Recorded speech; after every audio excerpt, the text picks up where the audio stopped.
বেশি কথা বলবে না, আর কোনো রকম করে আমি সইটা নেব, ঠিক আছে? মাঝখানে তুই কোনো কথা বলবি না, ঠিক আছে? কই রে ভাই, বাড়িতে আছিস? ভাই রে, হ্যাঁ দাদা আছি, কি হয়েছে? এখানে একটা সই করে দাও। এখানে এখানে। আচ্ছা ঠিক আছে, করে দিচ্ছি। এই দাঁড়াও, কি?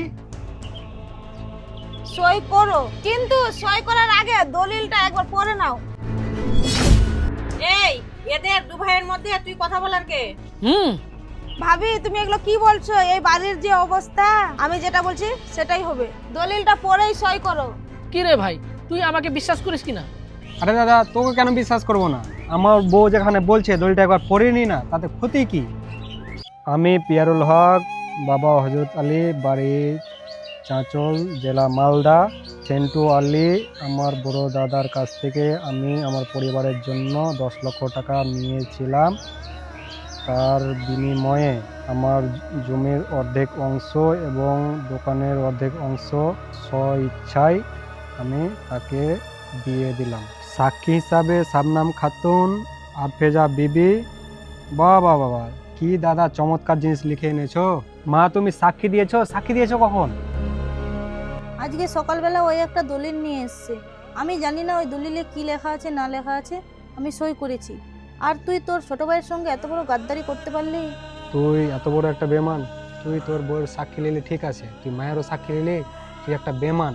এই মুখ সামলে কথা বলবি তুই। ও মা, দেখছো আবার? চিন্তা করেছো মা? চোরের মায়ের বড় গলা। তুই যদি আমার বড় দাদা না হতি, আজকে যে তোর কি করতাম। কি করবি? কি করবি তুই? কি করতাম এখন বলে লাভ নাই। এরপরে যদি তুই আমার সামনে এগুলো এনেছিস, তারপরে তুই বুঝতে পারবি। এই খবরদার দাদা, আমার স্বামীর গায়ে হাত তুলবে না। এই তোর এত বড় সাহস, তুই আমার স্বামীর গায়ে হাত তুললি? দাঁড়িয়ে আছিস কেন? তোর শরীরে হাত নাই? হ্যাঁ আছে। এই এই জুয়াখোর মদ ঘর, তোর তোর বউকে তুই সামলা। এই দাদা খবরদার, তোমাকে একটা কথা বলে দিচ্ছি, আমি ভুলে যাব যে তুমি আমার ভাসুর হও। আমার স্বামীকে যদি একটাও গাল দাও, আমার স্বামী আদেশ করলে দুনিয়ার এমন কোনো কাজ নাই যে সেটা আমি পারবো না। কথাবার্তা একটু সাবধানে বলো, নাহলে খবর আছে। এই বাড়ির বড় গার্জিয়ান হয়ে তুমি কি কিছু বলবা?